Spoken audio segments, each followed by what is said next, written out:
All right, it's 7:05. We'll call the July 11th Newcastle Select Board meeting to order, and we'll start with the pledge.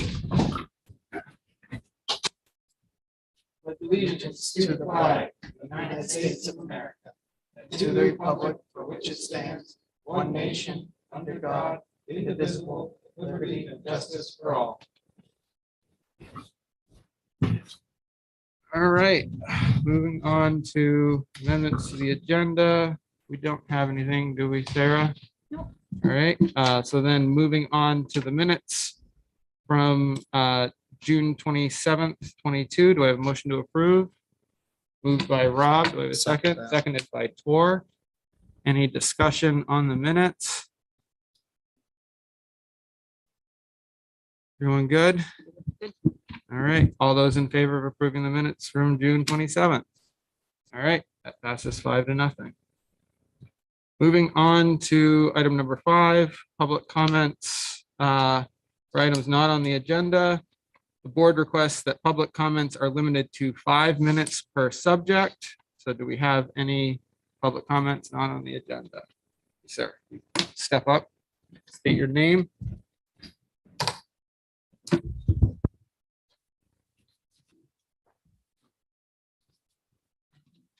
Good evening. My name's John Upton. I'm here with my wife, Annie. We live at 57 North Newcastle Road. I'm here also with a number of our neighbors concerning a petition that we'd like to submit to you tonight for your consideration. If it's okay with you, I have an original and multiple copies that I'd like to hand out because the petition, given the short period of time, I think if you could take 5-10 seconds to read the petition, it'll make this go a lot quicker. So, may I? Yeah, let me see him. Just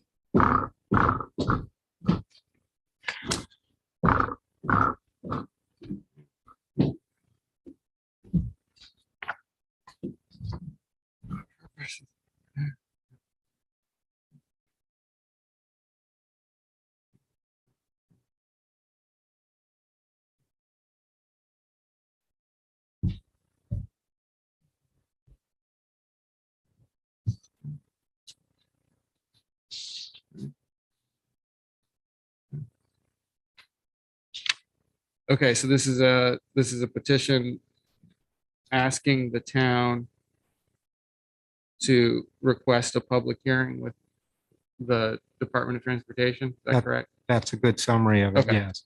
So the background on this is that I think, as you're all aware, the speed limits on North Newcastle were reposted to 45 miles an hour on the middle section and 35 miles an hour on the two end sections. This has been a great concern to the people who signed this petition. There are 56 signatures on that petition, all of whom I think are very anxious for this board to request the Department of Transportation to hold a public hearing to take in public comments on the proper and appropriate speed limit for this country road. The statute that's cited in the petition is the general statute that governs the authority of the department to establish speed limits. And there's a subsection in that statute which specifically authorizes any town in connection with the speed limit change to make a request to the department to hold a public hearing. And that's what we'd like the select board to do, is to request a public hearing so that all of the folks who signed this petition, plus I gotta tell you, a lot more interested and concerned citizens would like to express their view. If this board doesn't act, there really is no other public forum for the board to the department to consider the input of the public.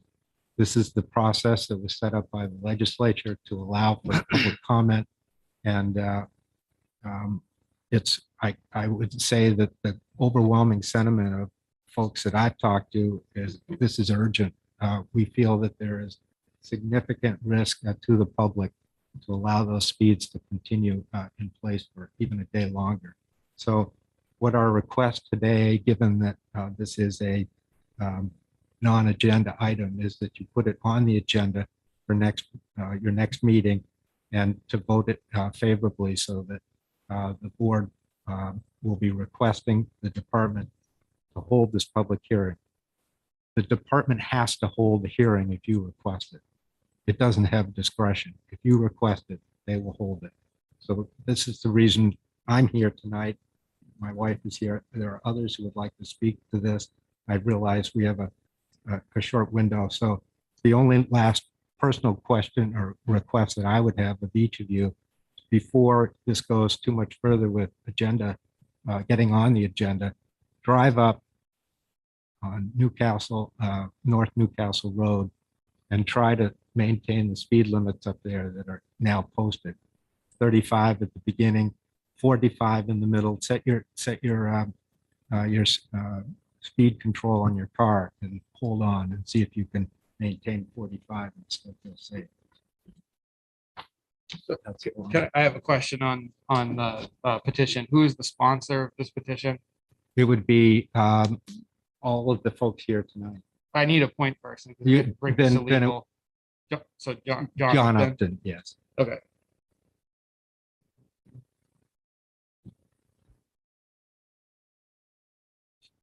So what I will do is we'll get this over to, run this by the town clerk, who's in charge of any election things, and legal counsel to review, Sure. make sure that, and then we'll I revisit this. assume that you're going to have to follow some procedures here, but we did feel that it was important to get this. And I will just say that so there has been another study that's been requested currently, so that is happening this summer. That's all we know on that. So that there was, because of the concern, we did request that another study be done. We're aware. We've also reached out to the Lincoln County Sheriff and got sort of a really good synopsis on how speed limits are set, how they work. Basically, if you don't have a legally posted speed limit, once the houses, it's based on the distance between them. There's a metric that's set there, and it automatically goes to 45.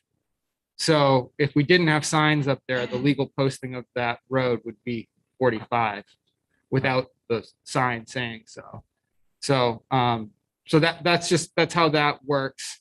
And then just one quick story about a situation that we had years ago. It was before I was on the board. It was many members ago, and Academy Hill used to be 25 all the way through. I think a lot of people remember that. It was posted 25. It was a white sign, white and black sign, which denotes a legally posted speed limit, not a suggested speed limit, but a legally posted speed limit. And there was a select board member at the time who that was their agenda item, and they got that on there and they put those signs up. A couple of years ago, then board chair was driving down Academy Hill Road and got picked up for speeding and was going, I can't remember if he was going 35 or 45 on the hill, but got his summons, did some research, realized that the road was never actually legally posted. The fine was waived. We did a traffic study on the road and the speed limits went up.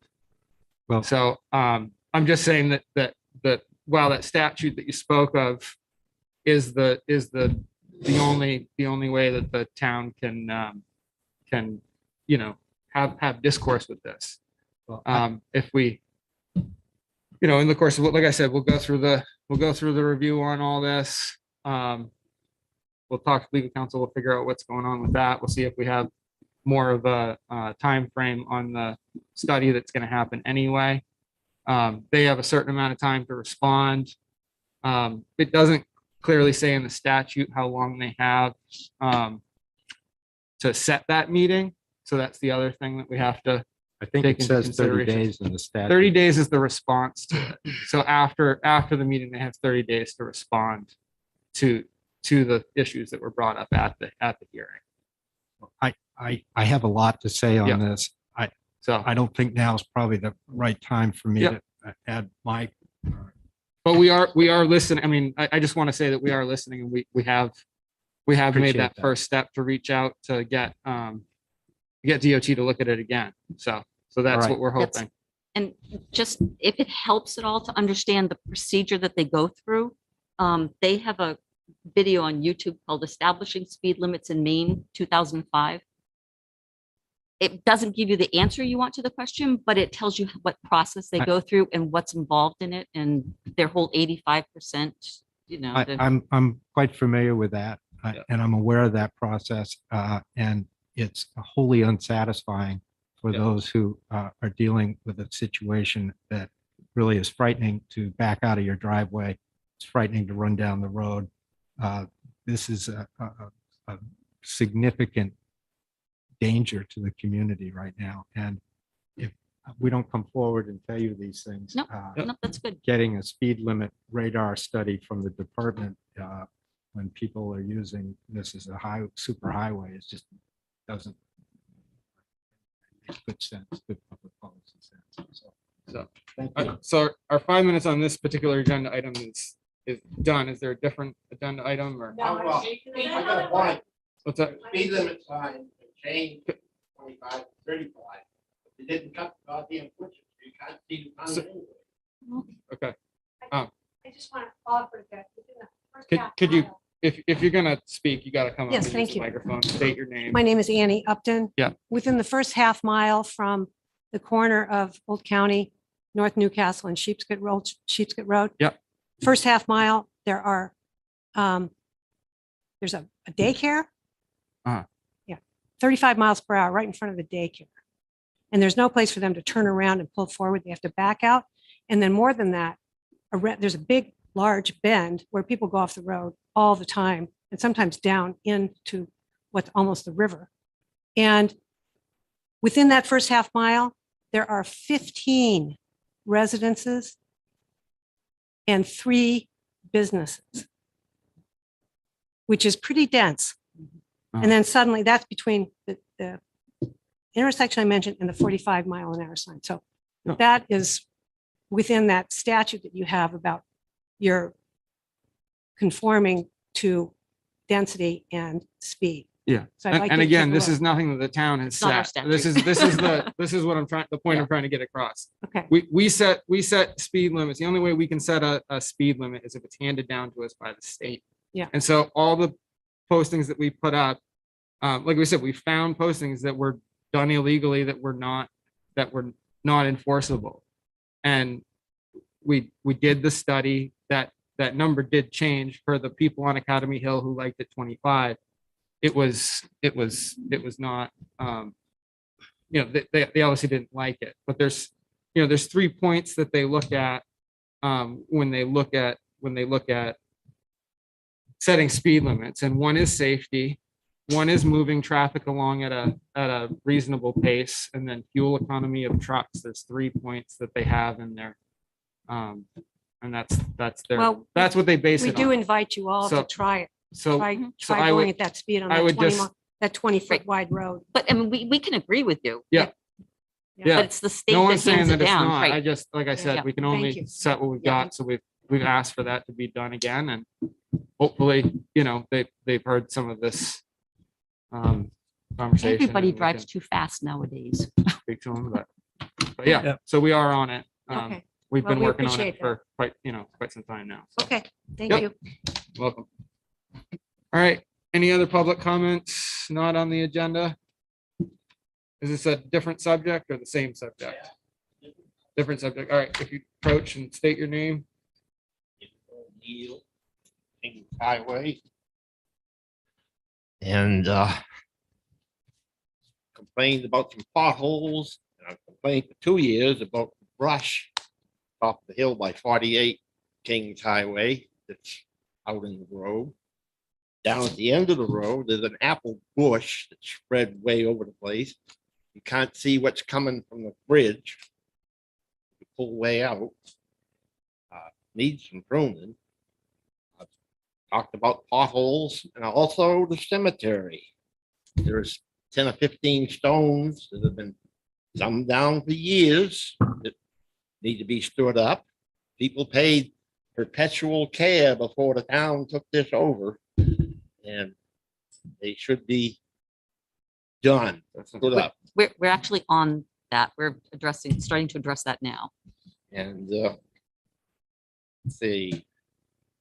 Also, she knows about the piece of property that from the bottom of the cemetery that people are dumping leaves and other junk, and the cemetery cleanup crews, mowers are putting leaves down there. It's not on the cemetery property, but there's 2 or 3 things that we brought to her attention and she doesn't respond.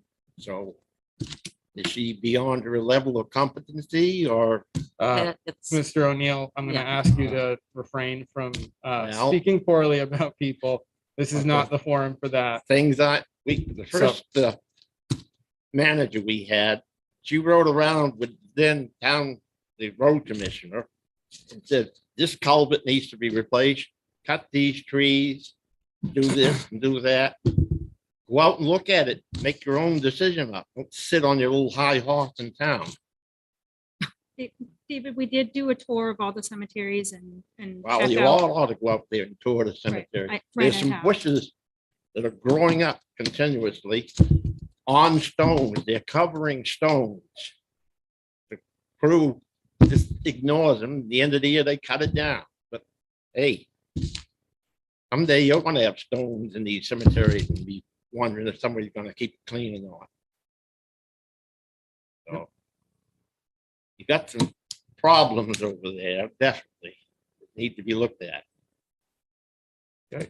No, thank you. Different subject? All right. Come on up. State your name.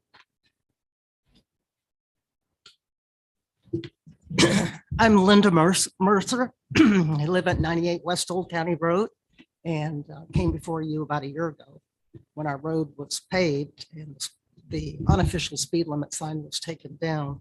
We were told at that time that DOT would complete a speed limit study for our road by the beginning of summer. And I haven't heard anything. I did call the town office and didn't get a response about 3 weeks ago. So I'm here to ask, has a speed limit study been done on the road? And what the status is for that? I believe we're still waiting on that as well. And they're going to do that, your road and North Newcastle Road at the same time. It's the plan. But You have no it's the, date. it's the DOT. It's try and get a solid date out of anybody. So. Just a But- comment. But I'd like- it is on the list. And like I said, there's only Yeah. so much that we can do there. Well, busy. just a comment. I'd like to think the selectmen could be advocates for the residents of the town. And we are, like I said, we've When we it comes to asked- wanting speed limits lowered. It's very dangerous on our road with the doggy daycare business and teenagers on the road speeding and Yeah. 45 miles an hour on a dead end road about a mile long is unacceptable. So Yeah. we need that study. Thank you. Yep. Mhm.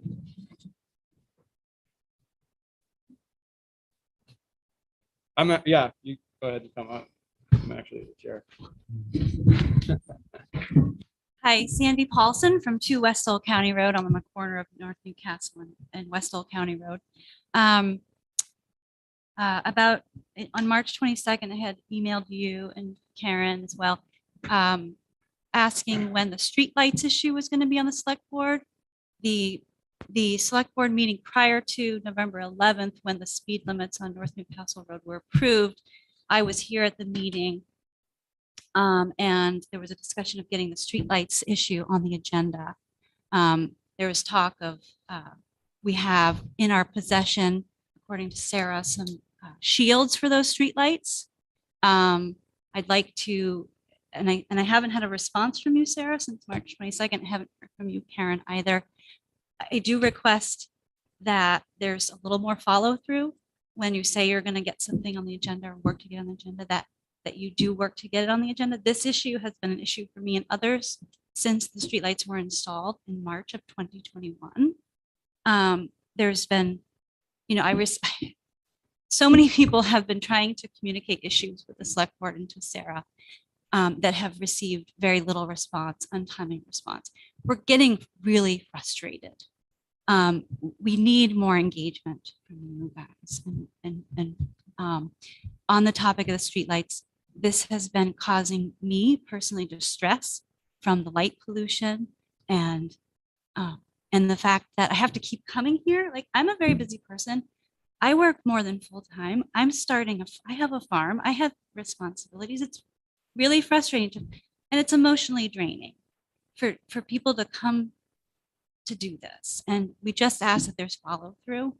I'm requesting that we at least get this on the agenda and talk about getting these shields maybe on one of the streetlights in Sheepshead Village to see if it reduces the glare. I mean, like I said, in November, they installed 2 streetlights at the corner when there was one. They're LEDs. They're very bright, and even though they're turned down, they cast light from the corner all the way to the back field past my property and into my neighbor's property. It causes it's unnecessary. This is at the intersection you're talking about? Yeah, and then there are a couple others that we've discussed prior to, but Yeah. you So know, you're there talking about was the streetlight at the intersection. there's 2 streetlights Yeah. at the intersection, Yeah. right? So I request that we get this on the agenda as well. I would say that the priority should be the speed limit on North Newcastle Road. So if there's not room on the agenda for both items, then I would request that it get on the agenda the following meeting and that we have a conversation about how to try to make this work. And I don't want to keep coming here but I'll just say it's hard for me to come. It's hard for me both timely and emotionally, just dealing with this. I lose sleep over it. So these decisions and these lack of response have impacts on the community. So I'll just say that the speed limit request for the study has been in place for quite some time. We've been on that. We're waiting on a response. Right. I did request, We- there were actually members that did We- request that we put the sign back up as a frame of reference, even though it's not enforceable. We do have that right. We have that right to put that up. We cannot put a black and white sign up. Well, then That put a is- yellow sign up. What is it going to, So I'm just, you took it down. So can you put up, we did request that you put up some frame of Yep. reference. The FedEx guys are out there driving so fast. When I stopped them to talk to them, like, oh, we thought it was 35, like, let's give them an unenforceable speed limit just to slow people down and protect people. So, and in regards to the North Newcastle speed limit, I'm a little disappointed that on November 11th, 2021, the select board, that the road commissioner pushed and the select board approved speed limit increases when you knew that there was there was a new traffic study coming. So part of the decision-making process for determining speed limits is taking the 80th percentile of the actual clocked in speed That was limits. based So I'm on a gonna- study. okay, I gotta cut you off because of your time limit anyway, but I would just say that, Why would but- you approve those if we have a traffic study? Because it Now was- you're skewing the data because No. people, it's like No, no, no. 25 and 45. So excuse me, it's Ms. not Paulson. fair. There was a request to post speed limits on the road. So we used the data we had, which was the traffic study that had been I'm done. curious about that pressure from road commissioner So- to get those on the agenda when there was a traffic study in. There was a prior, question on the lights. there was a prior traffic study, though. That's what we based on. All No, right, all right. nobody pushed it. No. No. There was no request to increase the speed limits. The speed limits that were posted were based on the study that was done because no one pushed it. No, Because of. the you re- guys bec- wanted speed signs up there so that it could be enforced. It was a request from the people in the area. Okay, That's what I'm talking about, yeah. so, anyway. You had something On the online. lights, do we have, I mean, do we know which lights are a trouble issue? We have a map. You know, we have an agenda item about lighting. Yeah. I mean, I think we know what the issues are. We just need to know which lights are the issue. I think we Right. need to know Can do it, yeah, Matt. What- It's based what- on individual complaints. So we've heard from Westfield County, we've heard one complaint from someone on Academy Hill. They've been turned down to 50%. Oh, sorry, the sound system is for the cameras on LCTV, so they can pick us up and people can Yeah, watch it's not virtually. amplified. Right, And- right. It's not a PA. Yeah. I'm good. I just don't think, Okay. if we have it on the agenda, I think we need A map. information to talk about. Yeah. Not just talk about. Yeah. People are upset with lights. So, to know which. We need to lights. understand what our options are for levels, for shields, what the current settings are for the lights in town. I mean, yeah, we definitely need a background information to be able to make judgments. Yeah, I would agree. I saw another hand. Yep. Different subject. Well, it's a road subject, but not speed limit. Okay, fine. Hi, my name is Kathleen Hogan, and I was wondering what the status of weight limit studies are in the town. I believe that all the weight limit signs were taken off pending some kind of a comprehensive ordinance. And so I'm just wondering if that's in motion or not. That's- Yeah, that's something that so that, so your question is about weight limits. So that is gonna fall under our parking and road ordinance that we're working on. It takes time to work on these things and, things do take time, but we have to have something. We have to have a document like that that supports it. Otherwise, we're just putting up signs that don't have any bearing. They don't mean anything. They have No no enforceability. enforceability. So So no, without that ordinance, that's how it works. And then even, with that, it's tricky. We don't have a police department. We rely on the county for, for monitoring this stuff, but they monitor as much as they do. Mhm. They don't have a presence. So no roads in town currently have a weight limit sign up. Um, Is that true? I'm not sure. I mean, we post roads every year. Just the spring, but in that's the- in the posting. I spring. mean, And that's official weight limit. And that's again, that's not illegal. It's not a legal posting. We're asking people. We Right. have no enforceability on that issue either. No, but the seasonal posting is different from weight limit signs, which Yeah. I'm just wondering if they're anywhere in town. Were there officially posted weight limits? Yeah. No. Okay, so Yeah. you're waiting for the ordinance. So Yeah. Right. if you want, if there's a committee or anything, citizen, I'd be glad to volunteer to help on that. So what is your concern with weight limits in particular? Well, I guess. I'm not sure if I'm allowed to say speed limit since we're over our time, but they're inextricably linked because especially on narrow roads, when gravel trucks are going 45, somebody's coming at them at 45, the road's 20 feet wide. And especially on our road, North Newcastle Road, there's no shoulder. And in fact, there's several places where it definitely just goes down into a ditch. And so that's way more dangerous when there's, a 2,600-pound gravel truck on the road. You would like to see them banned on the road. No, speed Nope. limit, I mean, a weight limit of 20,000, I think is what. No, I mean, the big, 2,000. the big, really big ones. You'd like to see them not. I yeah. think it can go by weight, which is probably more Okay. in the law. Okay. But anyway, if you want volunteers, I'm happy to Excellent. help dig into how other towns set it or whatever. So, Okay, thank you very much. Excellent. okay, thank you. Okay, Ben, you're gonna have to step up, state your name. My name's Mark Paulson. I live at 2 West Old County Road. Yep. And I just want to know if you folks see a central theme here tonight.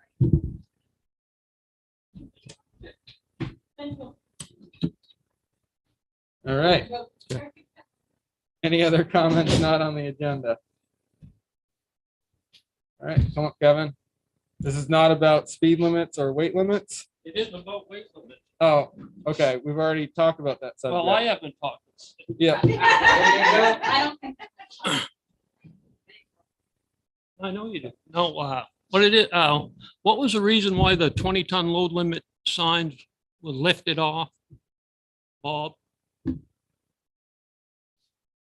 name's Rob. Rob? As has been explained, the signs that had been posted previously were not legally enforceable.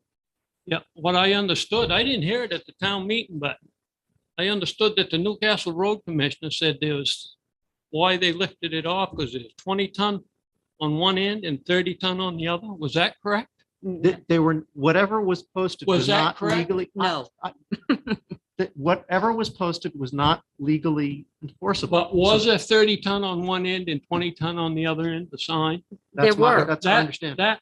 That's a law, is what that is. And if there was, what end was that 30-ton on? But if if neither of them It's are not- legal, It's Wrong. not, If- you're supposed to address the chairman, but I will I'd like to- answer I'd like to, because I've heard enough of him. if it gets out of hand. Yeah, if this is not gonna be constructive, This is not- Kevin, if you have a comment, If- you can make a whatever- comment. I got one more let me just comment there. Yep. let me just say, whatever the signs were, whether one was one thing, another was another thing, whether those were swapped, whether they were both the same, if they're not legally enforceable, it doesn't matter what the signs say. Well, I think in the record years ago, when we had that road, O.W. Holmes fixed that up, which you people weren't even around. I was. And then the town voted on, put 20-ton on to save a roads, is what it was. But seems so you guys can't find anything, is what it is. And I'll be quiet now, but John Upton just handed you some paperwork. Yep. And I'd like to see each one of them have them tonight. It's gonna get reviewed. Yeah, but I'd like to see them have it now. That's not, it's gonna go through review. But I'd like to see them have it now, then they'll look at it. It's all right, Kevin. Because when you call Be them up, reviewed. they'll say, well, I haven't seen it yet. I'll make an observation that Hagar has been driving the trucks down. So, excuse me. We don't need any outbursts from the audience. Public comments is not a time to speak poorly of anybody, make accusations about anybody. Okay, this is not your right to come in, make accusations, speak poorly about people, and have outbursts like this. This is not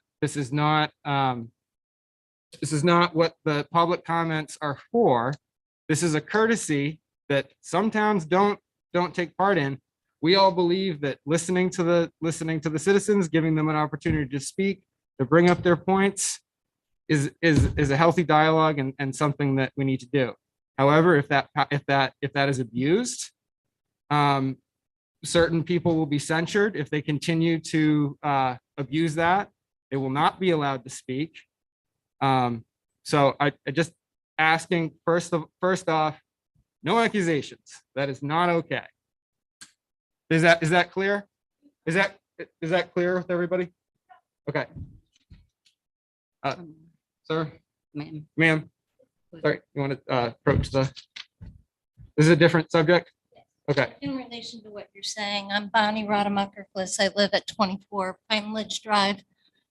And I think what you're seeing is we're all frustrated with not getting answers, not getting responses.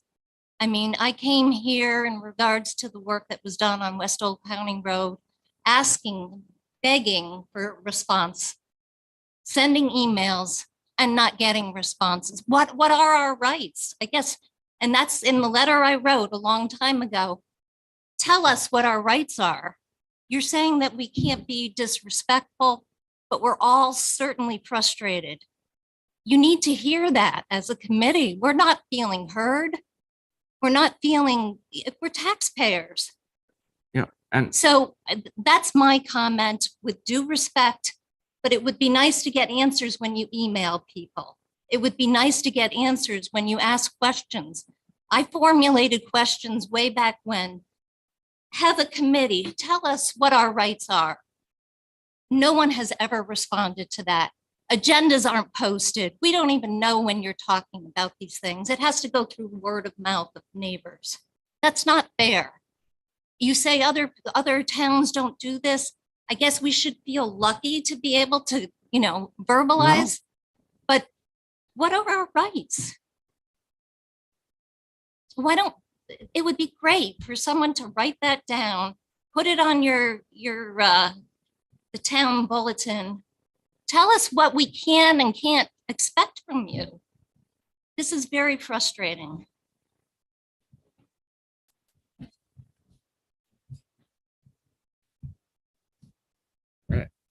You have a different subject? Okay. We're gonna have to move on pretty soon here because this is, So if the petition that was signed by 56 members of the public isn't going to be circulated, then I'd like the right to follow up with written comments to provide to the board in consideration of this, putting this on the agenda. So it will be circulated once it's gone through the review process, like I said. This is the way, anything that's handed up here like this, it has to be handled through the appropriate channels. Going through the town clerk, going through legal counsel, it's how we take care of everything that comes through citizen petition like this. Well, it made it very difficult to explain the situation to you. Yeah.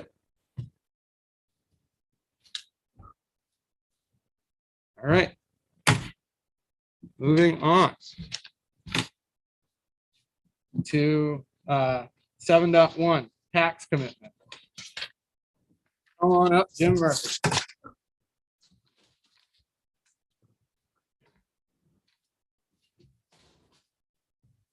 I thought they were all here for you, Jim, but not the case. Next time I want to be fourth. Yeah.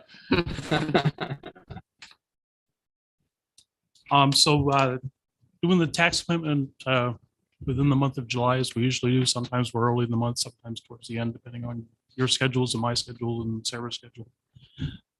On the back page of what you have, I've highlighted under line 17, the minimum tax rate can be no less than 1586. On line 19, right in the center, you'll see a suggested tax rate, recommended tax rate of 1590. That's about as low as we can go. It'll give us an overlay of about $12,000. That's plenty. That works out pretty good. Using all your recommendations and all the votes of the county, school, and municipality at town meeting. Yep. So can I just get you to just give a quick overview of how we come up with this, how we get this number, what it's based on? Yep. So yep. just to give an overview, Tom's first blush at this, and it's welcome, a Tom. little overwhelming. Yep. I'm sorry you're selectman. It's a tough job. It's a tough job. So the mill rate is specifically a division problem of net budgets to be raised, money to be raised divided by the taxable value of the town. Next Monday, I'll start on the 23-24 tax rate by looking at all the valuations and new value, old value, things that need to go up, things that need to go down. And at the end of the day, we have a taxable value. That taxable value is adjusted by exemptions. The homestead exemption is $25,000. That's the maximum at this point. You'll see on this form that I've penciled in ink some changes. Our software system is not updated to show the 73% reimbursement from the state for this year. It shows 70%. And that's pretty typical. Our software has to wait till June 30th to make sure any legislative changes that are done in this part of the year are in the system. Because we are so early in the month of July, we don't have that updated yet. So at some point I may come back to you with just a nice printed out, same numbers, but just looks a little neater. I'm not always happy with neatness on this kind of thing. But it's a good example from last year where there was a discussion about having an overlay of about $4,000. Had I not caught this mistake, not a mistake, update, we would have been short on our tax commitment last year under this scenario, because the overlay would have been about $5 million instead. So it's important that we have a little bit of cushion room for whatever little twists that could come along in the next year or so. 12,000 should be plenty for that kind of thing. It seems like 51 weeks of work ends up on one little piece of paper. That's kind of how it works. But, hopefully all the values are reasonable. I review everything continuously. It's not a one-day event. It's a do the same work every year and just double check and double check and double check. Make sure it's as thorough as we can be. Yeah, afterwards I can do that. Okay. So basically the total taxable valuation of real estate, that's the amount that we raise, that's the amount that we. That's the right, the taxable amount. That's our taxable amount. The town's value is a lot higher than that, but there's exemptions for municipal, state, charitable, benevolent. The school is a $50 million value, I think. That doesn't show up here. So there's a lot of values out there that are computed and reviewed that don't show up here, but like this building, there's a number on this value for this building for a value, but it's more geared towards MMA's insurance cost value. I want to reflect that as well, or drive them higher. Every couple of years, MMA and I have a discussion about all the buildings in town to make sure that they're adequately insured. That comes from the work I do as well. So then the homestead exemption line. Yep. That's 13,500, 4,400. That 13 million. 13 million. Yep. or 13, yes, I'm sorry, 13,540,400. And that goes. So where does that that's money we get from the state or no? That's Down, yeah, on line 21. okay. The state reimburses 73% of that value. So Okay. 13 million is moved down to 9.8. Okay. And then down below that is the mill rate. So if the mill rate is different, then you get a different reimbursement from the state.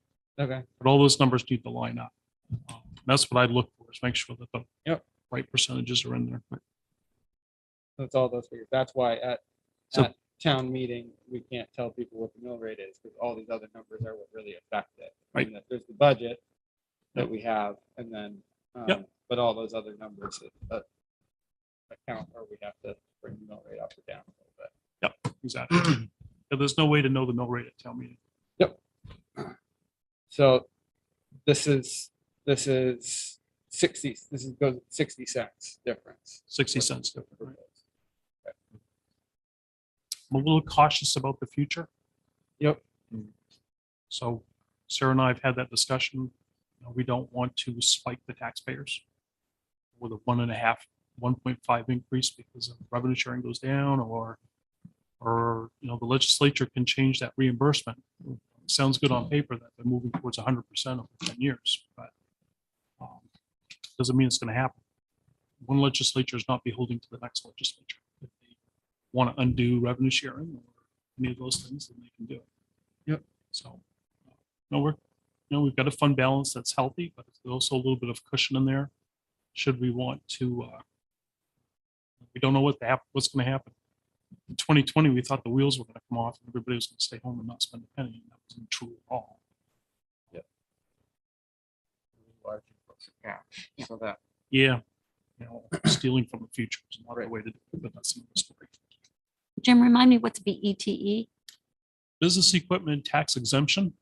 So there's a property in town that qualifies for an exemption. The state reimburses 50% of that. They're required to do that by constitution. Great. Year. Is there any discussion amongst the board for about the recommendation? So 15.9 is the recommendation. Yeah. 15.86 is the minimum. Is the minimum. Right. I usually round off to the nearest point decimal point. Otherwise, you end up with fractional cents on tax bills and on the audit for the town at the end of the year. It's off by $1 to $10, $20 or something. You have to do a manual adjustment. So I try to help everybody out by just saving one step for somebody 18 months. And that's what creates. And that, And that's what creates it. So the overlay is only used to round off the tax rate. It's not used for anything else. It's that 0.4%. That's what we're talking about right now. That's our, what's that? Yeah, that's what makes it 12,942. Yep. Is the difference between 1586 and 1590. Right. Just rounding out. Just rounding. Yep. Yep. Okay. Tom, does that make any sense to you? Clear as mud. I mean, it kind of makes sense, right? Yep. Do you have any questions on that? Or? No. Dory, you got anything? Any comments, questions, suggestions? I just, no. 13.9. All right. So do I have a motion to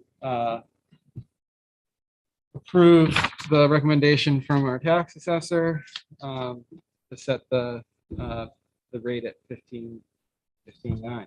Sure. We have a moved by Karen, seconded by Rob. Any further discussion on that? All right, all those in Sounds good. favor? All right, passes 5-0. You've got a copy. I have a signature copy, 3 pieces of paper, 4 signatures. Okay.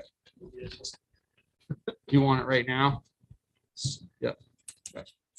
Do, a payment to DCI, which is our vendor for sending these tax bills. So just so you know, that'll come out before the next warrant.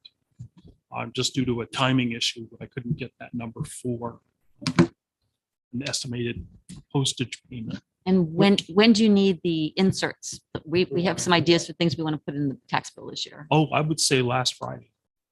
Last Friday. Okay, we better hurry.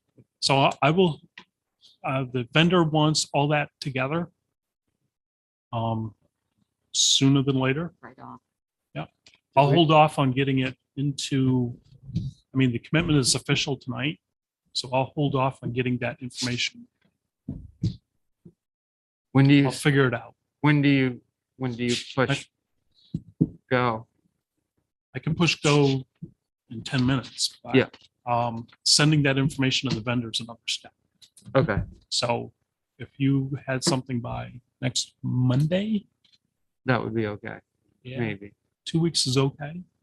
Okay. Rather not wait. but- All right. We'll see what we can We should be pull. able to pull it together. Okay, so that'd be good.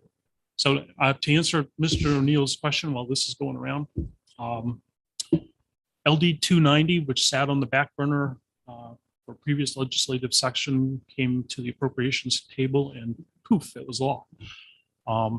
What it does is that with application on a yearly basis, property owner can hold their taxes to the previous base year. That needs to be redone every year. If they miss a year, it's off the table. At this point, Revenue Services is working on the stock application for the entire state, so we're all working from the same page. Once that is available, application time is between April 1st and December 1st, I think, right? So For the current tax year, for the next tax year? next tax year. Okay, yeah. Yeah. So as in usual form, the legislature has passed a law to which assessors agents can now charge more time for. So it just made every assessors in the state a little more complicated. Something else that was not on the table is now having to be done. It's like Betty, and all that stuff requires some sort of action.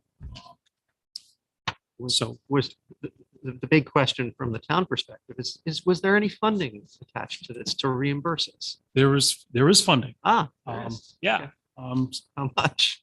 Well, that's, we're talking about beholding the next legislative Yeah, session. well, So yeah. in the current year, there's 380 something $1,000, and that's basically just to get all the logistics together. I think next year is 3 million, 7 million, 14 million in the third year. How it's funded beyond that, I don't know.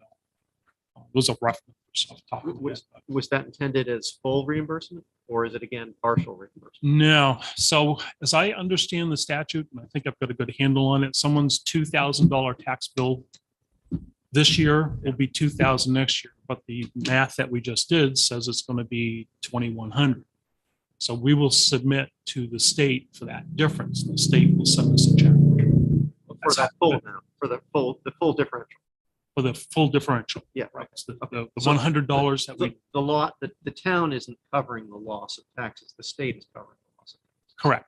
Okay. Yep, exactly right. Which means Um, taxpayers are covering the loss of taxes. Well, It's right, still- but- You're Yeah. exactly right. Yeah. It's still all our money. Now we're Yeah. just paying somebody Yeah. to keep track of that But, and but have a that burden list. is on the broader state revenue sources rather than the local property tax. alone. Right. Exactly. It's just one more little complicated thing to do. So, which is okay.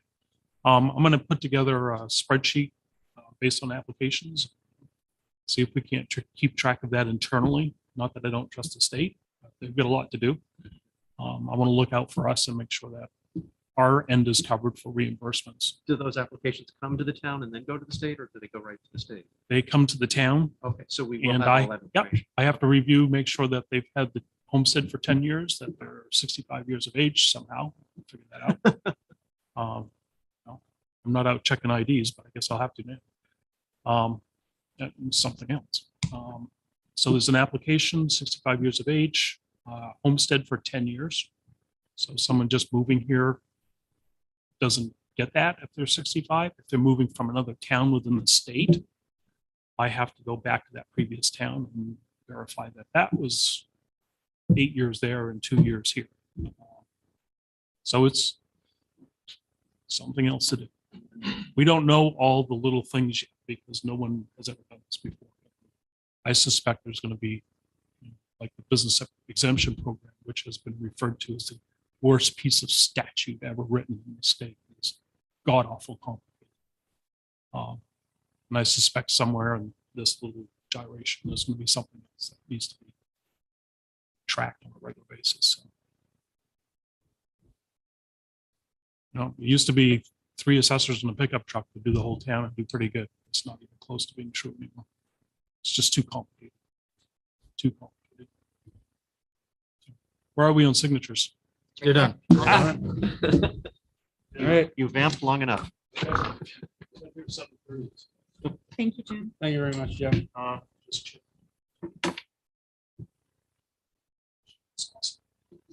So, other than that, Thanks, Jim. Thank All right, you. good. Thank you. thank you, Doug.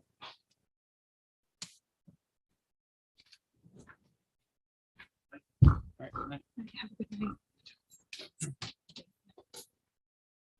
night. Moving on to 7.2, Ice House restroom discussion. Start. Sure. with you, Talk to Richard. Yep, I was approached by one of the selectmen from Noblesboro who asked if we could possibly consider chipping in for the restrooms at Ice House Park this year. Who's it before? Yep, there's 2 porta potties there. Ice House Park is in Noblesboro. There are people who swim on the Newcastle side. More in Noblesboro than Newcastle, but however we want to look at that. They said that their cost is probably about $1,400 this year. They said it'd be lovely if we could chip in $500 or something. They would super appreciate it. So where, they're on the Noblesboro side? Yeah.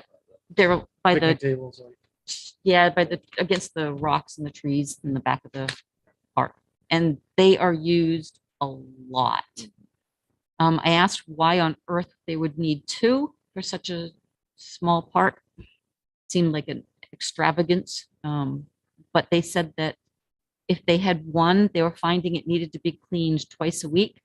And it was only marginally more expensive to have 2 cleaned once a week than 1 cleaned twice a week. So they went with 2. That was the explanation there. That's the sum of it. $500 a year. Yeah, I mean, so a few years ago, so I mean, this is a long time ago, so first was on the board, we had discussed something Ben, I think, brought up. We discussed getting a porta john for the for that area and splitting the cost with Noblesboro, but they didn't want to put it on the Noblesboro side. They were all game to go. They decided they didn't want to put it on their side. Put it on There's no place to on put it the on our side. Newcastle yeah. side. So it just sort of laid fallow for a little bit. So I mean, I would say I'd be good paying Chipping in. half of whatever the cost is, less than money raised, because they did get some donations for it. I would say it probably would be around $700. It's necessary. I mean, if you spent any time there and heard the number of parents telling their kids just go to the bathroom in the lake or just go in the woods over there or behind the tree before the porta potty was in there, you'd be grossed out. So it was good. Yeah. It's good that it's there. Were we being asked for 500 or just split it in half? He said it would be great if you could chip in like $500 or something. I just was gonna Go with quantify half. it with a number, with a thing rather than a number. Well, I guess if we're making a motion, we kind of have enough. Can't do it kind of that number. Yeah, so, And then we'll process it if they just send us an invoice and you can approve the number in the Right. next warrant. that's true, yeah. So do we want to do half or do we want to do $500? Is the question. For our request for, I think the line goes right down the middle of the bridge, if I'm not mistaken. Yeah. So say half. Yeah. Don, you want to weigh in on the porta johns? Beats the alternative. It does. So, I'll make a motion that we provide $700 for half the cost. yeah. For John, the ice house water. Definitely. Well, are we just saying half or 700? I think we'll say half of the half of The balance is left over. the after balance donations. after donations.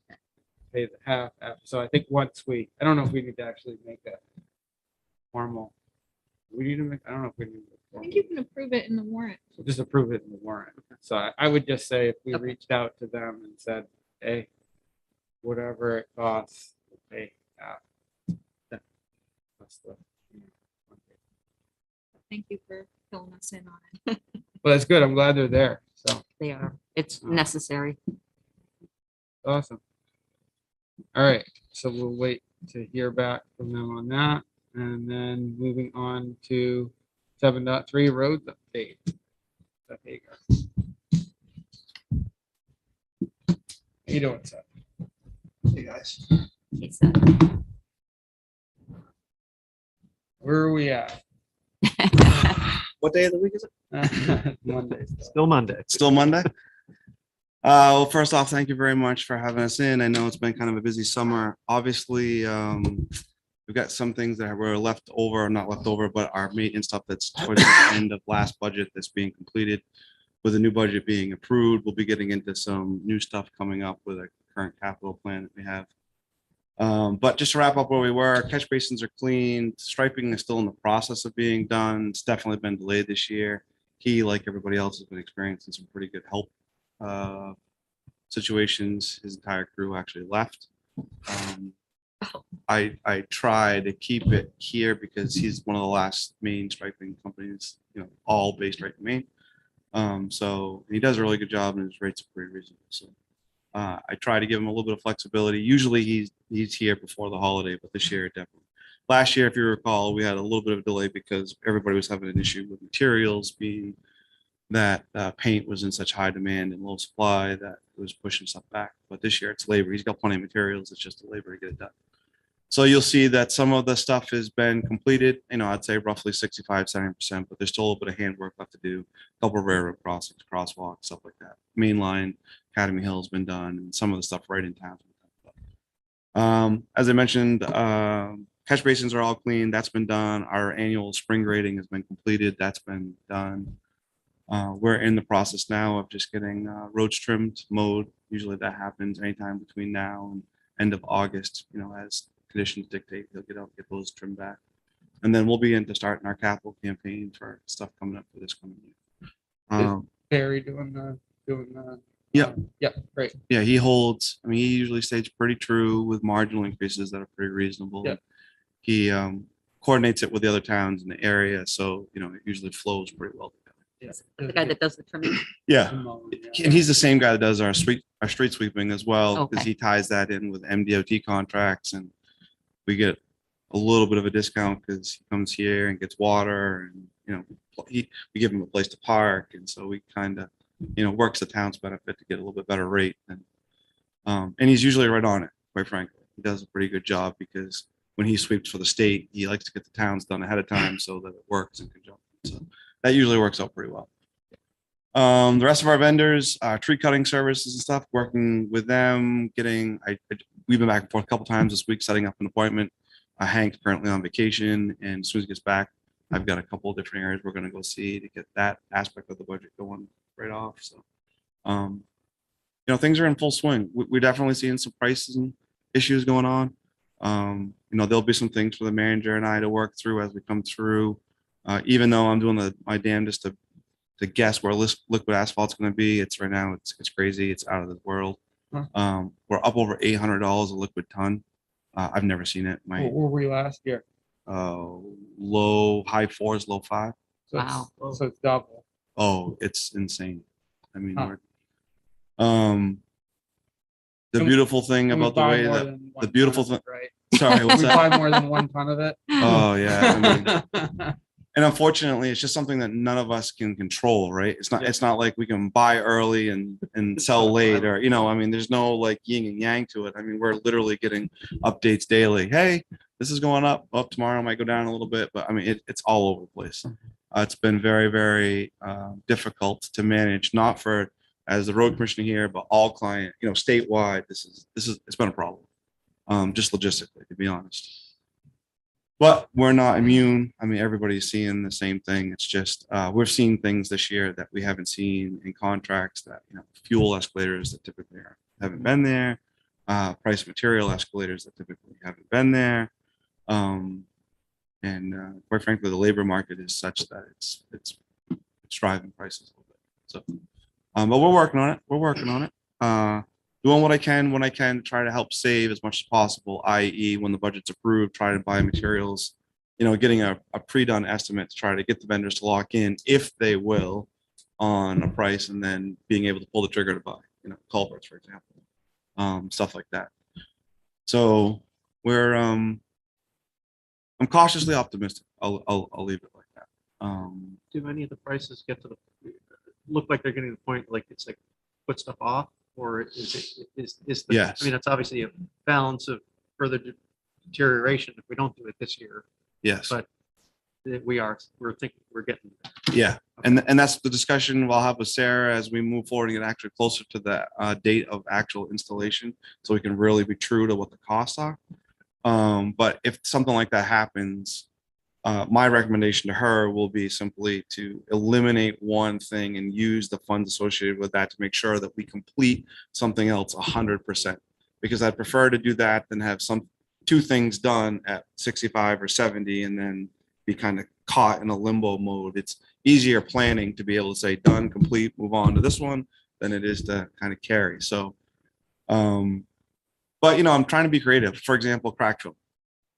We had crack filling money left over from last year in anticipation of the budget passing crack filling this year. Communicated with a vendor and said, hey, what can you do if you come once and we do this and do that? Can you give us a little bit? And he's like, yeah, it saves me from having to come back up. I can do a little bit better. So, I've been trying to get every nickel that we can as far as efficiency goes out of some of these guys. And they appreciate that because they don't want to be spending extra money coming back and forth either. So, right. But it's coming. It's a work in progress. It's definitely a work in progress. DOT wise, there's a couple of things going on. DOT, as you all know, there's a Route 1 project going on right now that will be coming through town. Doesn't really have any effect on town, but heads up that they're going to be doing some corridor work on Route 1. The project on Mills Road is still, to my knowledge, in full swing. I haven't seen anything to the contrary as far as budget goes. It's gone through some of the final steps as far as planning, utility location. There are works with the utilities currently to move their current utilities on Mills Road in anticipation of this work being done in the spring. So that is still moving forward to my knowledge. LCP in the area, which is like capital paving, a state project altogether, has been in full swing. River Road is done. They're moving up to 213 next. Again, we don't have any involvement, but just heads up, that's in the area. I tried every avenue short of flat out bribery and borderline getting fired to get them to come down to pave this section of River Road while we were here. But it's not in the capital plan this year. And as you folks can appreciate budget, they said, nope. But they are, I threatened to throw him underneath the roller. And he said, I will do everything in my power to make it a priority next year to try to get that done. So, But, yeah. but just again, that's going to be like capital. That's not actually. Correct. Yeah. There won't be any drainage infrastructure improvements. There won't be anything like that. It'll just be, making it smooth for a few years, but it's in desperate need of it. Yeah. Oh, yeah. And, we could easily try to make that a priority, but I've always held to the statute that I don't want to spend town of Newcastle taxpayer money on state projects unless we either have a grant or match or in some way going to receive a benefit from it. But just know that I advocate as hard as I can when I can get the chance, because they were like right here. And the director of the program, I was like, come on, it was only, and he's like, I can, if I'm over, it's not. And give you all the excuses. Kept watching you clean out your trucks on the seats. Yes. And I was like, just dump it on the river. Oh, Dump it right there. I know. And, and what baffles me, to be honest with you, which I brought up to him, I'm like, it's always been my understanding that River Road is technically the intersection of Business Route 1. I'm like, so if you're paving LCP for River Road, why don't you start there and go through there and make one joint on Sneed Spur, which is just the end? No. We're not going to do that. I said, so you're really not doing all of River Road, and so it's just inside politics, but I've been trying, we've been working on it. Seth, what's the Route 1 corridor project? It's a mill and fill with a shim with ultra thin bonded wearing surface on top, which I know probably sounds like Greek, but basically what they're doing is they're reprofiling the road with a miller, not a reclaimer, which is equivalent to a wood planer. Just taking a little bit of the surface off. They're fixing some cracks in some areas. They're going to shim it with a real thin layer of material. And then they're going to put this sprayed on rock stuff basically as just a wearing surface. And they're going to ride that and see how it goes for a little bit. Whoa. Are you kidding me? I am not, but guys, you got to remember that the state budget is what it is, and they have to cover so many miles that they use every possible way to save a little bit here to stretch their dollar to make this work. So It's the stuff that gets kicked up. oh yeah, it's. Are you serious? They're doing that on Route 1? I'm not lying to you, Joel. Whoa. And when are they doing it? 'Cause I'm going to avoid. That is terrifying. Well, I mean, so they do it on 295. It's a product that they use So to it's get different. It's a different. stretch bang for their buck. It's different than what they do in like Freeman's always doing it. They're always No, it's very, very similar. the same thing. It's very similar. Yes. They have a program, they have a set budget for it, Huh. and they, it's, Well, you can make the argument that LCP isn't money well spent either, but in the industry, we call it hush money. It's a 7-year cycle. It quiets people down for 2 to 3 years because it smooths out the surface. It doesn't fix anything. And it's cheap money overall on what they spend. They're spending, roughly $10-15 million to cover several hundred miles, as opposed to spending that money and only covering a few miles and doing it the right way. So how okay, just can you not outburst from the audience? You can raise your hand. I can answer your question. We're in the process of going through this. I'll reach out in a minute. Just please do not speak out of turn. So the how far are they doing this? don't get me, I can't, right. I'm not intimately familiar with the project, but I'm pretty sure they matching up with the line where they stopped last year, right in Edgecombe and the Edgecombe Newcastle area by the bridge there. And they're going all the way over to Waldeboro. I think it's about 13 miles. Yeah, that sounds about right. Yeah, so, yep. Sarah. I I'm think looking Sarah's forward to that. pretty close. So do you have any time frame on when you'll be doing the different capital projects? Time frame. I can address the question too Yep. if you'd like at the same time. So capital projects, the biggest capital project this year is going to be Station Road. We're in year 2 of the 3-year plan. I do have a plan for the surface on Westall County Road to complete that. That also will entail doing the base paving and the finished paving on the section that is currently dirt. Those are the 2 biggest projects. And then right now we have currently slated some repairs as we have done for sections on Academy Hill, just like we've done in the prior 2 budget cycles. Those will be the ones that will ultimately be cut if we need to complete the other 2. So those projects 100%. Do you have rough ideas for where you'll be when? Nope. I can't. I would be flat out lying to you. I don't know just yet. It's going to be late August. My guess is it's going to be early fall, that time of, right end of summer, first part of fall season, would be my guess. So if asphalt prices keep going up, at what point do you say Not going to do it. not going to do it? Yeah, that's a great question. I mean, obviously, once we get to the point where the applicability of the tonnage on the road I can't meet it, then it's not worth it. I mean, so if it calls for 1,000 ton and that's going to eat the whole budget, then it's not viable to do it.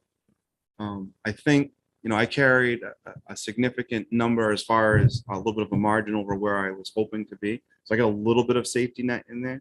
If I recall, I don't have the budget right in front of me, but I'm pretty sure I was $85 a ton.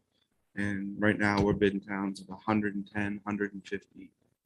So it's a significant difference. And it really just comes down to that math. Once we hit that point where it's like, I can't accomplish this, we'll just save the money, kick it back to Sarah to, general fund or reallocate and do more for. Well, I think just put it into spring, right? Yeah, exactly. Hope that spring comes in marginally, better or at least reduced from where we're currently. Any crystal ball on that? I mean, the good thing is that in Newcastle in particular, there's a handful of towns that have the ability to really negotiate hard with the vendors because it's guaranteed work. It's one of the huge benefits that we have. And so I have a little bit of leverage with them when I say, look, this is something that we've been doing every year. It's consistent. You quoted me this. They're going to claim asphalt, but I'm really hoping that I can still stick into that $85, $90 range, even with a price increase, if we eat a little bit and they eat a little bit to still keep it marginally. We start getting up into that 110, the volume that we have needed to cover these roads, we won't have the budget to sustain. Just won't. And I'll be honest, Pike is pretty receptive to that. I mean, there's a lot of volume there. They like the business. They want the business. They're not in the business to put themselves out of business. They realize that, but on the same time, we're dealing with a commodity, and the commodities are what the commodities are. So as much as a big player that they are and that they can control how they buy and stuff, they're still subject to some of this fluctuation. It's just the reality where we're at. But as of right now, the hope is that prices aren't going to get too crazy. We're going to be able to get Station Road in Westall County. Yes. Westall County done phase 2. Exactly. Exactly. I mean, if it gets really, really bad, I mean, we really hit DEFCON 5 here, and we're heading for the trenches hard. The surface on Westall County Road will be my ultimate priority because we got to get the base covered up. I want to get that, what we've invested and what we've paid, done and covered. As much as Station Road needs to be done and have some attention, if it has to stay, at least we have material there and we can still reclaim it next year and use it. So that's my bottom of the ninth, 2-0, we're trying to hit a home run here and just cover our bases. My next best step would be we get the base down on Station Road, get Westall County Road surface. If everything works out perfectly, then we get everything just as we planned in the capital plan and we move ahead with no glitches. But it's up and down. Okay. And I cruised down the sidewalks in town after you told me how terrible they were to clear in the Yes. winter. They're terrible. Well, You're right. You're right. I paid attention not just to my walking, but to thinking about shoveling it. You're right. Yeah, and they move in the winter quite a bit, you Oh, know, once geez, we yeah. get freezing and stuff. And so that's, you know, and that's one aspect I did forget. We did have that in the Capitol to redo just the area by the Shuck Station there, up through there to get that leveled back off. Yeah, it's bad. And trying to pick away at a section of sidewalk a year just to try to keep that pedestrian access functional. One question I had that I was thinking of the other day, and I don't know, it was years ago, we actually had someone from, Mid-Coast Conservancy come. Yeah. Mid-Coast Conservancy. And they were letting us know about some different grants that were available for culverts and stuff like that. You know of any programs like that that are current, anything that we could apply for, anything that? That's a great, that's a great point. And yes, every year we hear from the Conservancy about grant funding that they get for stream crossings that directly affect, you know, lakes and bodies of water. Yeah. Unfortunately, for us as a town, we have very few that we own and control direct maintenance on. For example, 213 State Road, we don't have any passage across it that we need. 194 ahead of the lake, State Road. Yeah. You know, Sheepscot Road, State Road. So a lot of these bodies of water that we don't, and the larger culverts that we have, you've already fixed. For example, not Lynch Road, you're gonna up by the bridge. Yeah.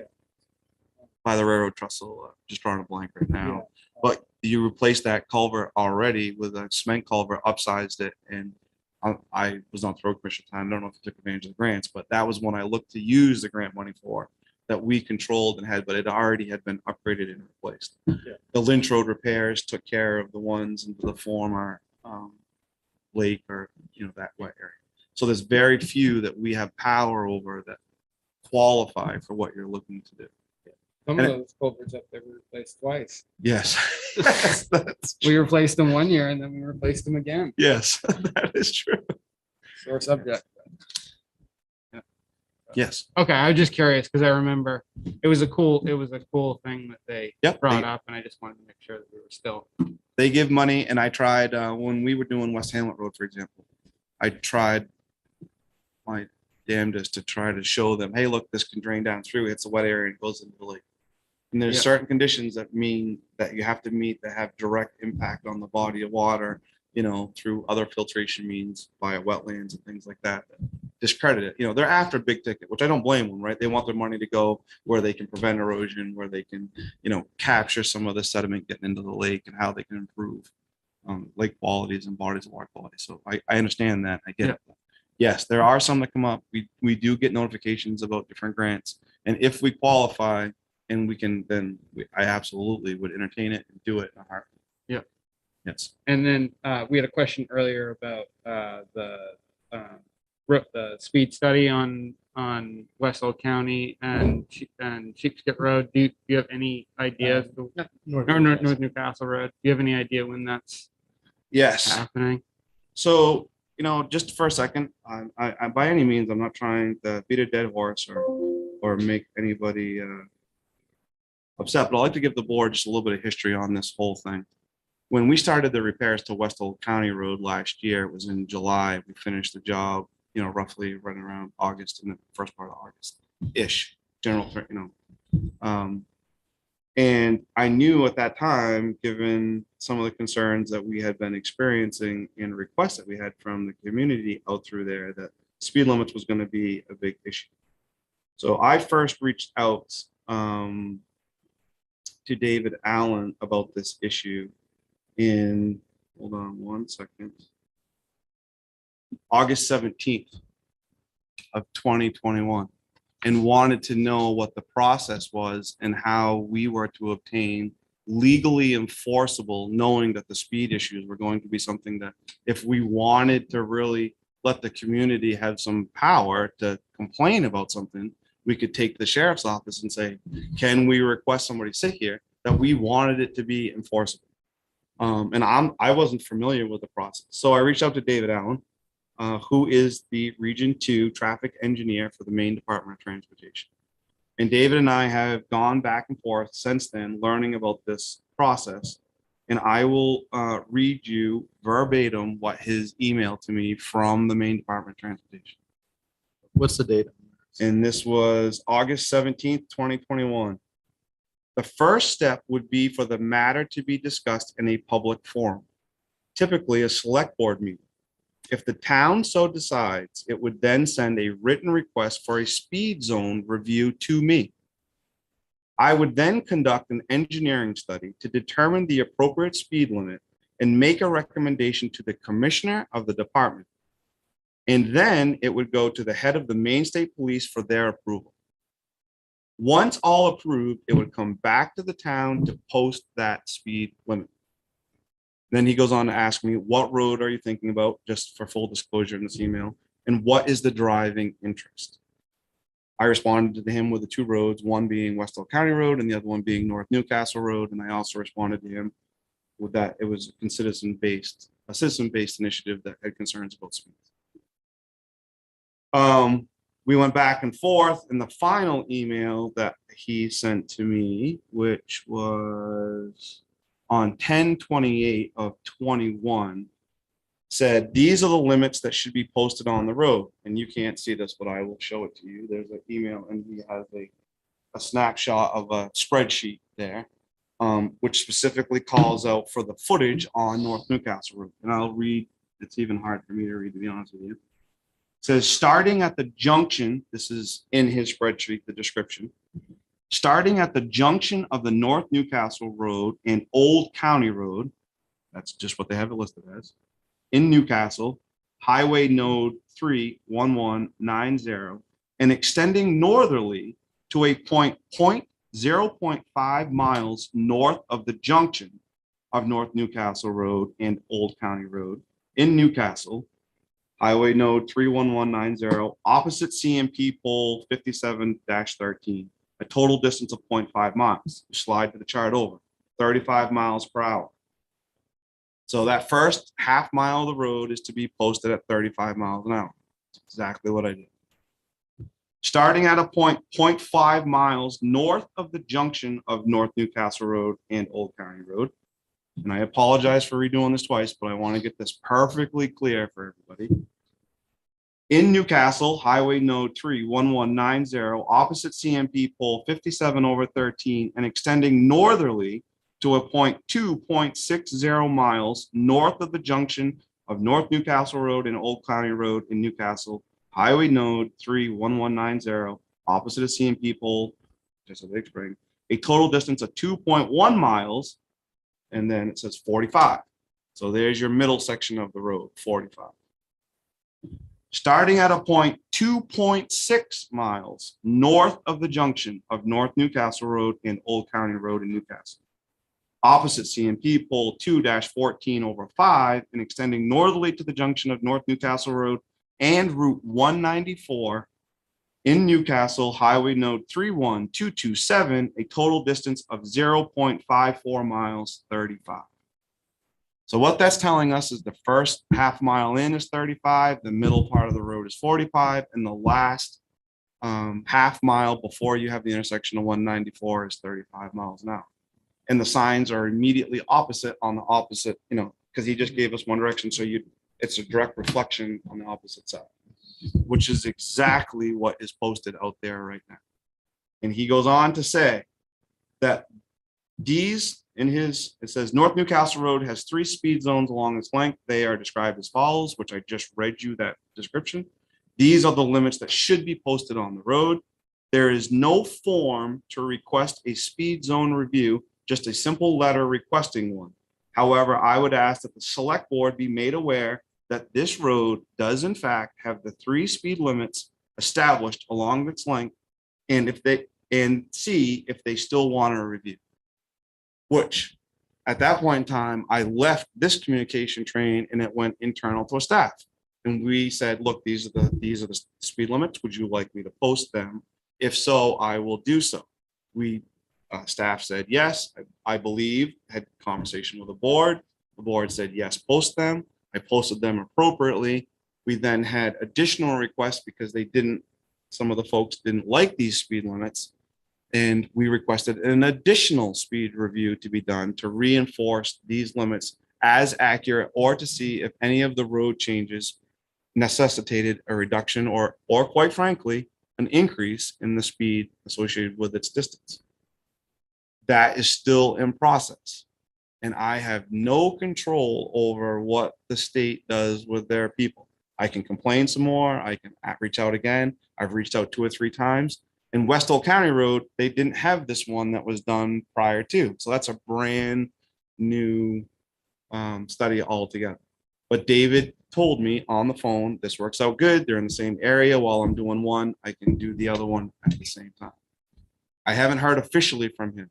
I've had no contact with him directly, but I've heard through other sources that he's been out in the area. So I'm in hopes that we'll get something soon. As a side note, I want to read you something else.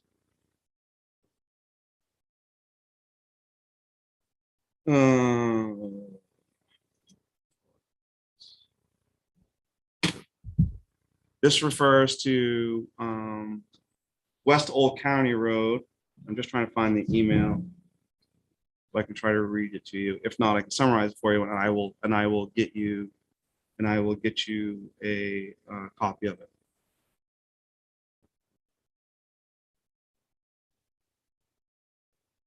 Basically, this was about concerning the construction and the speed limit in particular to West Old County Road. And my question to him was, is there a standard that we have to comply with to allow the town to post a speed limit? Because as you can imagine, if a town posts a speed limit at, let's just arbitrarily, I'm shooting out here, nothing factual, 35 miles an hour, the road width is 14 feet. And we say that it's safe to drive 35 miles an hour without any standard associated with that. Who is responsible for any of the accidents that happen on that town way? When we don't have proper passing widths of vehicles to allow for two-way traffic.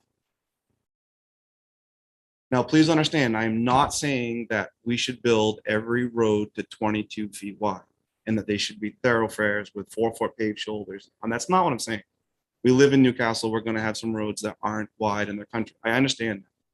But when we have the opportunity to make a road as safe as we possibly can without making it 20 feet wide, it is my belief and my duty as road commissioner to do that for all of the traveling public for the town of Newcastle. And that is exactly what I did on West Old County. We are, to be honest with you, David went out and measured it at some point and said, Seth, you are right on the limit because you're like 17.6 in some spots and kissing 18 in others. And I have to have a minimum of 18 feet to be able to post a speed limit on a road. So we're keeping these roads as narrow as I possibly can, yet trying to get them so that I can have a legitimate argument and request for them to come do this so that we can get our roads and I can document them and have it for the future. When I became road commissioner, I wasn't handed anything. I've got old town files and stuff that, hey, if you want to come in and spend 8 weeks trying to dig through, I've got nothing. I have nothing on posted weight limits. I have nothing on prior board approval or disapproval or communication on that. I have nothing on speed limits. All of these speed limits that are posted in the town of Newcastle, I can't tell you if we did them, the state did them, you approved them, if they're enforceable, I got no idea. And there are other weight limits on other roads that are in fact in Newcastle. Lynch Road has a posted weight limit on. Is it ours or is it Edgecombe's? I have no idea. And in fact, there was 2 different weight postings on North Newcastle Road, so I can't enforce something with conflicting information on opposite ends. I can tell you right now, sitting right here, that the road commissioner for the town of Newcastle has no problem following what the board of the selectmen of the town of Newcastle or the town manager of Newcastle wants me to post or enforce.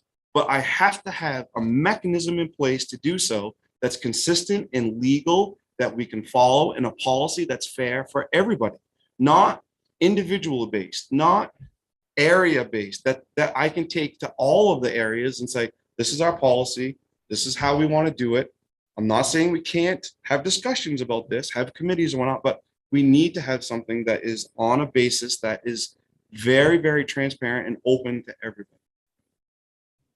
In fact, even if we did, we would then have to have the state official or county official come in and enforce it and go under our ordinance. And I can tell you right now, it is extremely difficult to have anybody do that. Maine Commercial Weights for commercial vehicle enforcement is the only one that has certified scales that is going to come down and do that on these roads.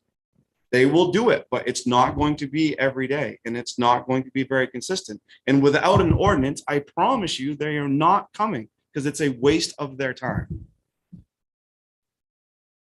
So this is why we are where we're at, not because nobody wants to get back to something, not because nobody's not listening, not because we don't see or hear the concerns. It's because we are trying to do something in a as consistent and uniform and by the right way. And we are trying to right a lot of wrongs that have been done in the past. And some of that takes a lot of time. When John was here, we were working on this parking ordinance. He left. Unfortunately, the pandemic happened. Sarah is brand new. It takes time to take these intricate issues up and get them back in. And I don't have, it's my position to bring them to you folks, to the board. But I mean, you know, I'm not the policy writer for the town. I can provide insight and judgment, but I can't go any further. So that's where we're at, and that's why we're here.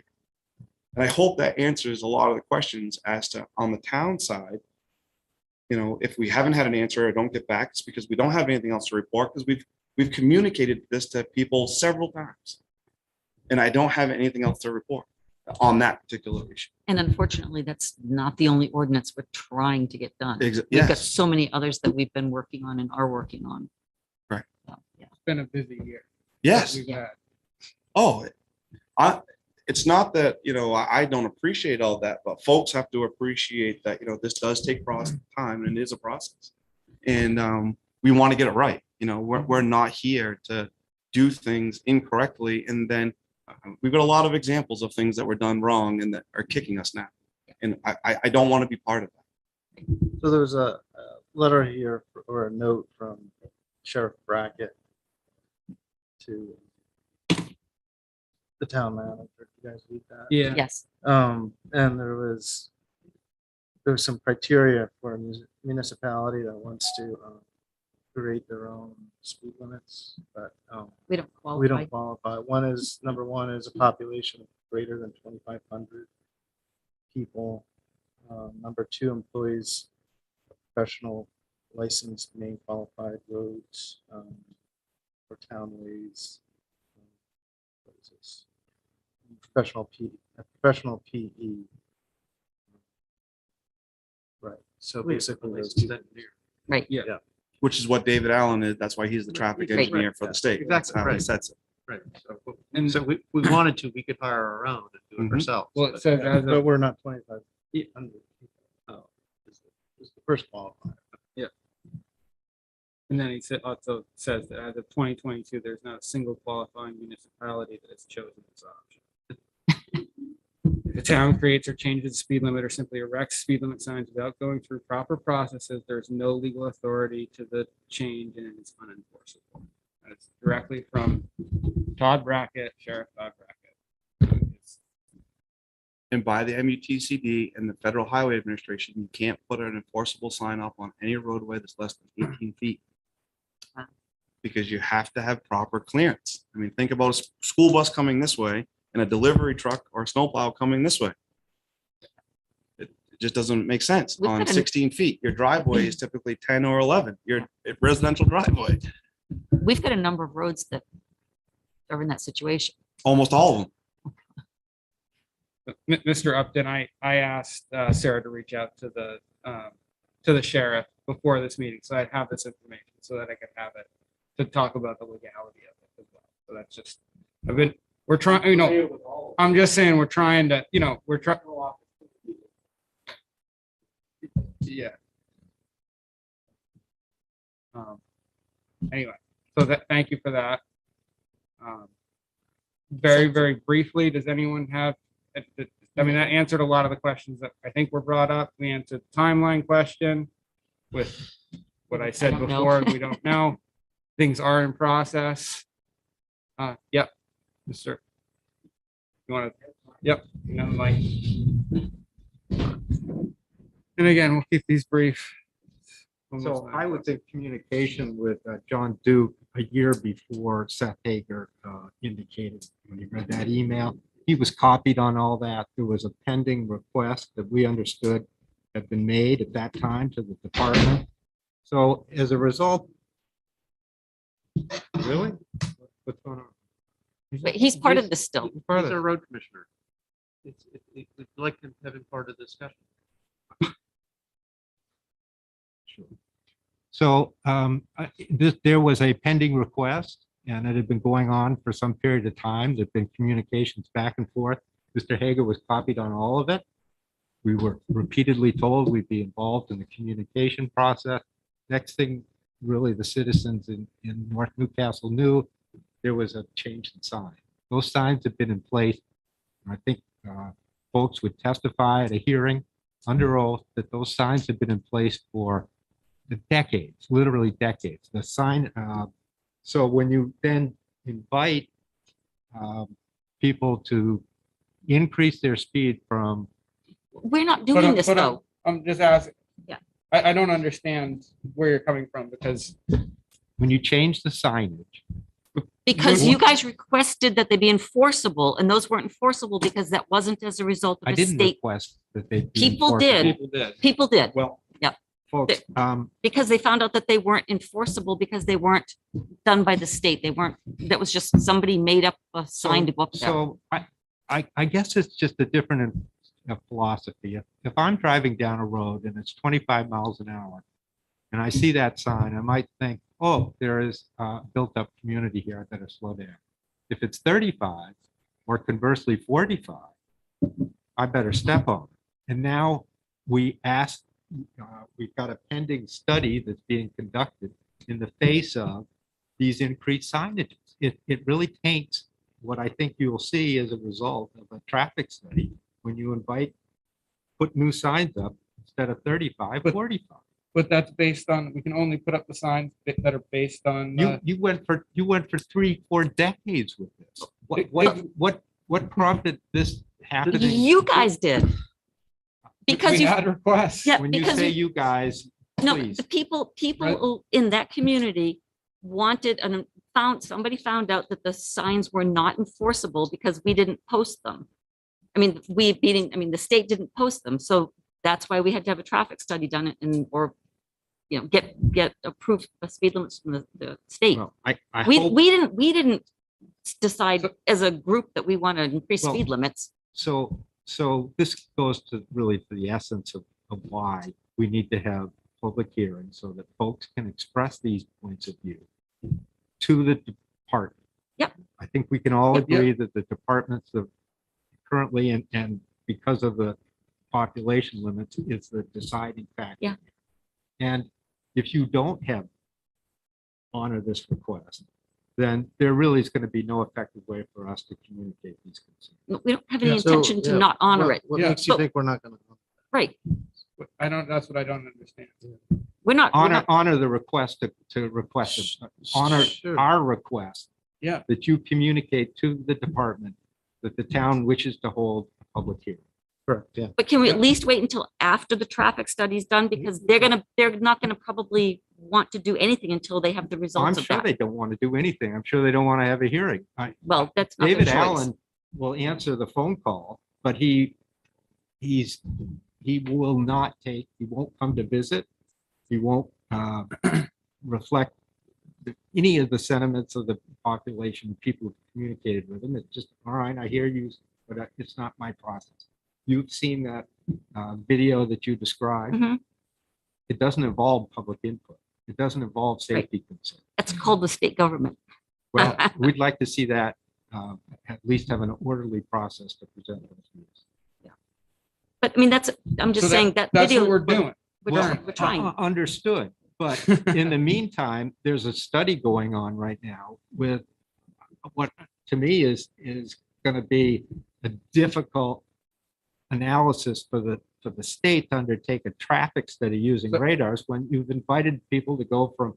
Are you making a request that we illegally post a speed limit on on the road? I don't know why you needed to change them. You've been living with them for We just Because we just read that the state said, these are the numbers you need to post.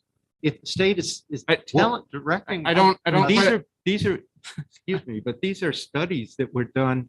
One was in 1991 and the other was in 2010, I believe. So the state had communicated this to the town long before the communication to Mr. Hagan. None of us were here, so we can't speak to what Well, happened. apparently somebody with some common sense looked at the speed limits and said, these are outrageous and didn't post. It sounds like we, It's not us. So You gotta come up. You're gonna come up if you're gonna say something. Thank you very much.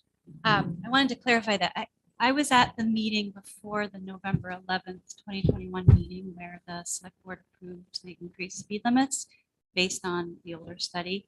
And what a few of us from West Oak County Road were here to discuss was our letter and in particular, the speed limit sign and the issue of the approvable enforceable speed limits came up. And we decided, we asked, well, can we post it because it was there? And Sarah Macy, you directed the road commissioner to look into which roads in Newcastle had enforceable speed limits. There was no mention of changing the speed limits on North Newcastle Road and getting enforceable speed limits on North Newcastle Road. There was a directive to look into where we have enforceable speed limits and report back to the select board, was my understanding. The next select board meeting, November 11th, 2021, I believe the road commissioner presented the enforceable speed limits on North Newcastle Road, and they were approved by the select board. I just wanted to clarify that the town wasn't requesting that the North Newcastle Road speed limits be revisited and reposted. It seems that the process wasn't followed and we had no input. So we weren't requesting changing the speed limits. We were requesting looking into where we had them and then let's figure out where we need speed limit traffic studies. But we didn't request North Newcastle to be changed. But that is the legal posting on the road, based on the study. Right, but It's- we also at the same time, there was a request to get a new traffic study.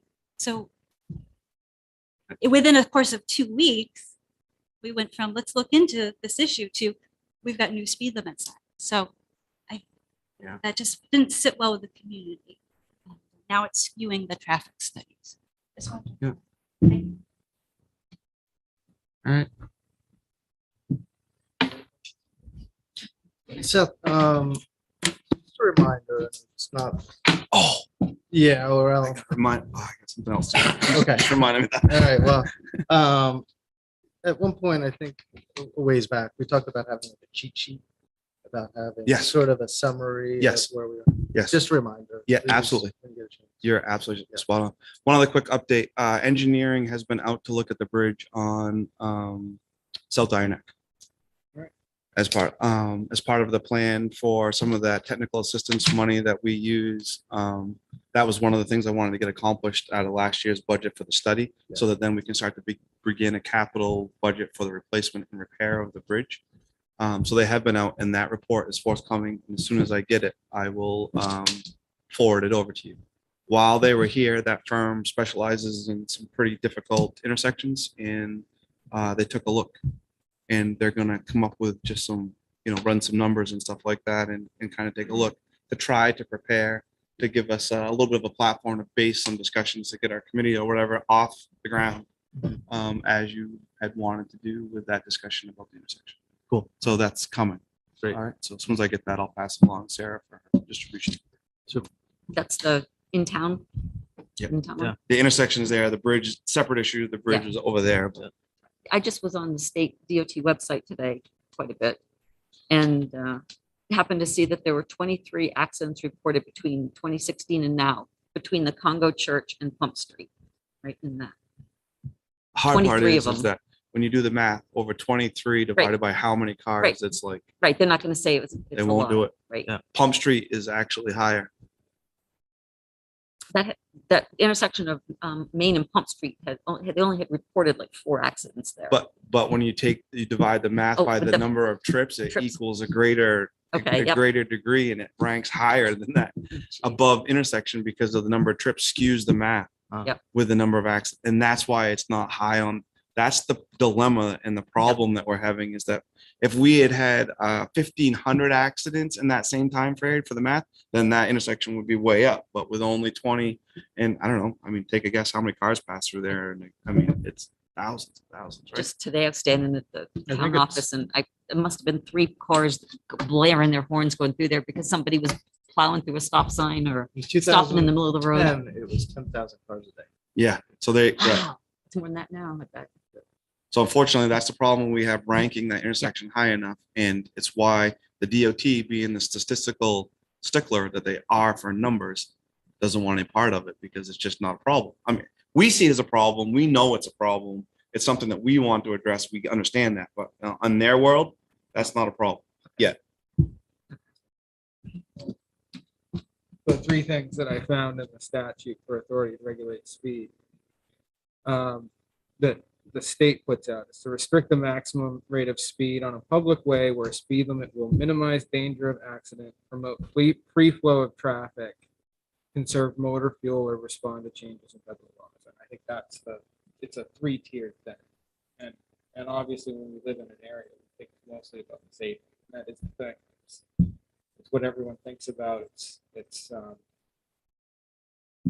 thing that scares us when we're living there, and I know my house is right on a road.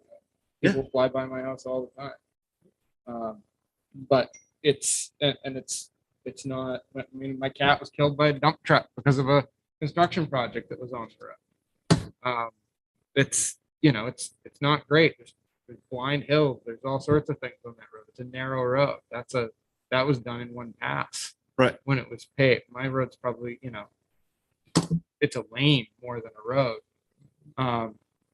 And it's a hard thing. Enforcement is just not even there, even if I did have a big cop out there. And if we do have an incident, right, God forbid that be a child. Yep. It would be great for the people that have the child that was hit to be able to go back and say, we reconstructed the accident, the truck was doing this, and the road is posted at this, and it's enforceable, right? I mean, that's unfortunately where we are in 2022 as far as this legality goes. And that's all I'm trying to accomplish is to get this right and make it good. And as we fix these roads, we can then go, okay, good, get this one done, post it right, and then maintain the posting. I would say on dead end roads, again, reaching out and talking to your neighbors is probably the best option because most of the people traveling the road are neighbors. If you see them doing the traffic Good study, place to start. drive for everyone. Absolutely. But And that's actually part of it.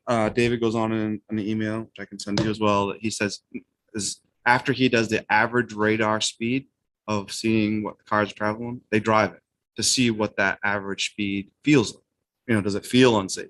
Can I handle this? And that aids in some of the decision making on how they post that road. I mean, so there is a degree of humanality that has to be applied. Can I physically manipulate my vehicle through here? So I will reach out in an effort to try to speed the process along. I've reached out I will call David tomorrow, be like, hey, just checking in on time frame on this and just see if, squeaky wheel does get the grease. I totally get it. And see if I can prompt him, at least give me an idea on when he might be getting back to us with some data that we can pass along to people. in your time, just so that I know what to expect, if we have to go through the process of asking them to come to a public hearing to talk about lowering the speed limit. Mhm. Have you ever been involved in a process like that or No, seen sir. it, or like, you don't know what the time frame is? I have no idea. I can ask David tomorrow if I Because get in they- touch with him. Once they have the hearing, they have to respond within 30 days, but it doesn't really say anything. How soon after the hearing? But I can certainly We'll ask. see what happens. I mean, I hope everybody knows, we don't have a vested interest in whether the speed limit's 25, 35, or 45. Yeah. They make those signs every day. It's just a matter Yeah. of trying to go there. Mr. Upton, you have another comment?